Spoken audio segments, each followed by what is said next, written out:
can't believe it. After 20 years, I'm finally gonna know what it's like to be a Pokemon trainer. It'll be just like having Pokemon in real life. Here I come, world!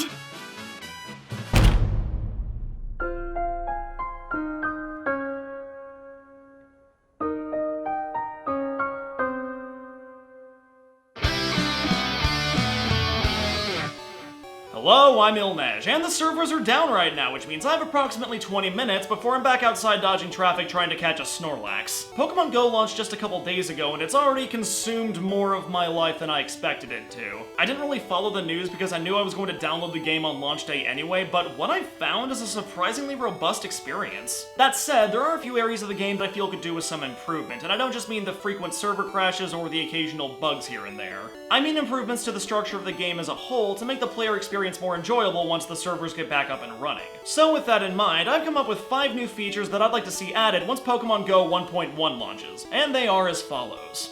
Number 1. Better avatar customization. When I was creating my profile, I didn't put a ton of thought into what my avatar was wearing, because I didn't realize that I would be marrying myself to that particular visor, hoodie, and pair of capri pants. Had I known I wouldn't be able to change my clothes later, I probably would have gone with a different visor, hoodie, and pair of capri pants. I didn't even realize Pokemon Go was going to offer avatar customization, but the options are so limited that it makes the feature seem kinda pointless. It kinda has the opposite problem of Miitomo, which offers a ton of clothing options but very little actual gameplay. And I don't want Pokemon Go to have that many clothing options, just something that better showcases my personality than a visor, hoodie, and a pair of capri pants. Like a nice members-only jacket and maybe some torn-up jeans. Neither of which I'm wearing right now. Number 2. Team perks. If you're like me, you probably spent a little more time than you should have trying to decide which team to be a part of once you hit level 5. Because you read their descriptions and assumed that the values they represented would somehow impact your gameplay experience. Little did you realize that you were basically choosing your Hogwarts house, and all this really did was give you a color. The teams do add an extra level of competition to the stripped-down gym battle system, but it would be nice if they also offered unique benefits for their team members. Team Valor could get extra experience from gym battles, Team Mystic from evolution, and Team Instinct from hatching eggs. That way the team you choose is more about your favorite gameplay mechanics than your favorite color, and once a month you have the option of switching teams if you see fit. If nothing else, it would help curb the sense of tribalism inherent to gym culture right now. I'm not looking forward to the day someone gets punched in the face because Team Mystic stole a gym from Team Instinct. And speaking of gym culture, number 3. Gym Withdrawal system. On my lunch break the other day, I took a walk to the nearest gym, deposed the current leader, and left my Venomoth there. And sure enough, it filled me with an undeserved sense of accomplishment and pride. Kneel before me, Orange County, for I reign supreme over this local post office! But when I took another look at the map, I saw that my team controlled pretty much every gym in the surrounding area, and I realized that it was going to be a while before another team came along, deposed me, and I got my Venomoth back. At least that's what I thought. This lasted for about a day. But what if it's not for just the one day? What if I turn into that one dude down the street who clearly hasn't stopped playing since the game launched, and I never get my 8 bajillion CP Vaporeon back because nobody can defeat it? I've got other things to do, so that's never gonna happen to me personally, but it would still be nice if they offered a gym withdrawal feature. So rather than waiting for a rival team to come along, you get your Pokemon back on your terms. Nothing immediate, just maybe after a day if nothing's happened, you can choose to give that gym up. Number 4. Focused Pokemon Radar.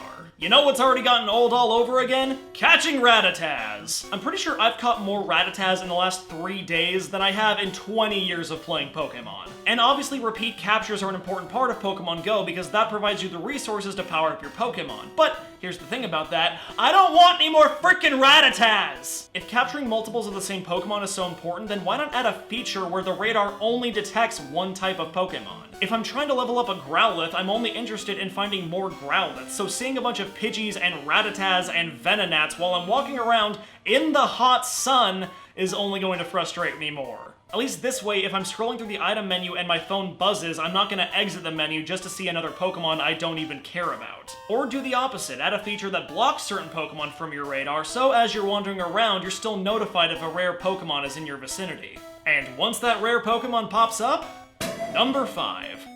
Waypoints. Last night at 12 a.m., my phone told me that a Bulbasaur was nearby. Not wanting to miss this amazing opportunity, I ran outside without shoes and wandered around for 10 minutes. I walked, and no matter what direction I went in, the number of footprints did not go down. At no point did I know if I was getting closer or farther away until I wandered into an area with horrible phone reception, the game crashed, and when I reset, the Bulbasaur was gone. And all of this could have been avoided if the game had just given me a general heading. I don't mean telling me exactly where to go, just giving me a vague direction. The HUD already has a compass on it, so what is the harm in saying, hey, you want this thing? Go west. Now, I've already developed a few little tricks when it comes to the nearby system. For example, if I'm in my room and something's 1 footprint away, I know to go to my front porch. Unless it turns into 2 footprints, at which point I go around the corner.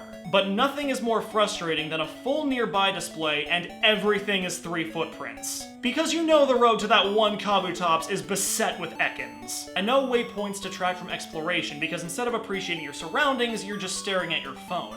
But the thing about that is, we're already constantly staring at our phones. I am prepared to get active. I don't know how many kilometers I've walked in the last couple days, but it's been enough to hatch several eggs. If I'm tired and cranky and I don't even get close to the Licki-ton I set out to find, I'm not gonna be having fun. And isn't that what Pokemon's all about? Having fun? And forcing your pets to fight each other? So those are 5 new features I'd like to see implemented into Pokemon Go. If you have your own ideas, be sure to let me know in the comments below. But until next time, I'm Ilnej, and... there's a Paris in my living room.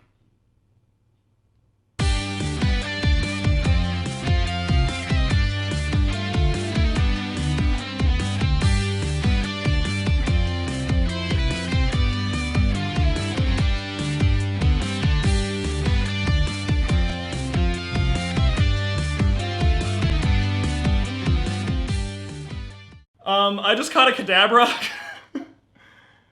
Awesome. Hey, here's a fun thing. Say in the comments below what you want me to nickname this thing.